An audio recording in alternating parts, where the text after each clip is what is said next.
بسم اللہ الرحمن الرحیم۔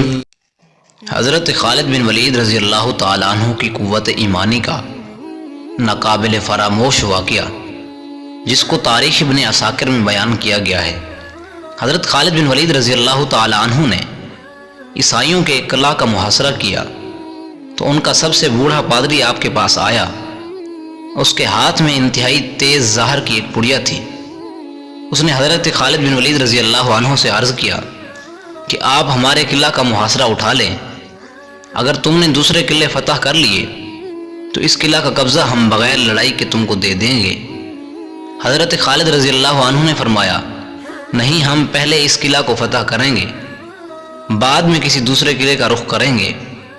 یہ سن کر بوڑھا پادری بولا، اگر تم اس قلعے کا محاصرہ نہیں اٹھاؤ گے تو میں یہ زہر کھا کر خودکشی کر لوں گا اور میرا خون تمہاری گردن پر ہوگا۔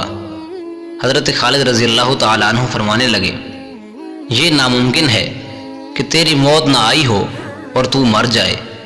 بوڑھا پادری بولا، اگر تمہارا یہ یقین ہے تو لو پھر یہ زہر کھا لو۔ حضرت خالد بن ولید رضی اللہ تعالیٰ عنہ نے وہ زہر کی پڑیا پکڑی اور یہ دعا بسم اللہ و باللہ رب العرض و رب السماء الذی لا یضر مع اسمہ دا پڑھ کر وہ زہر پھانک لیا اور اوپر سے پانی پی لیا۔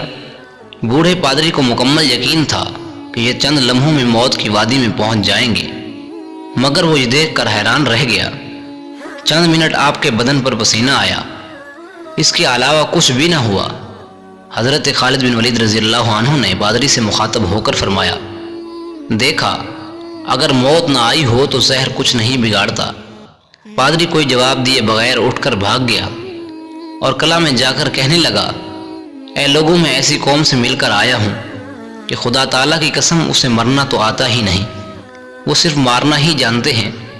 جتنا زہر ان کے ایک آدمی نے کھا لیا، اگر پانی میں ملا کر ہم تمام اہل قلعہ کھاتے تو یقیناً مر جاتے، مگر اس آدمی کا مرنا تو درکنار وہ بے ہوش بھی نہیں ہوا۔ میری مانو تو قلعہ ان کے حوالے کر دو اور ان سے لڑائی نہ کرو۔ چنانچہ وہ قلعہ بغیر لڑائی کے صرف حضرت خالد بن ولید رضی اللہ عنہ کی قوت ایمانی سے فتح ہو گیا۔ اللہ اکبر۔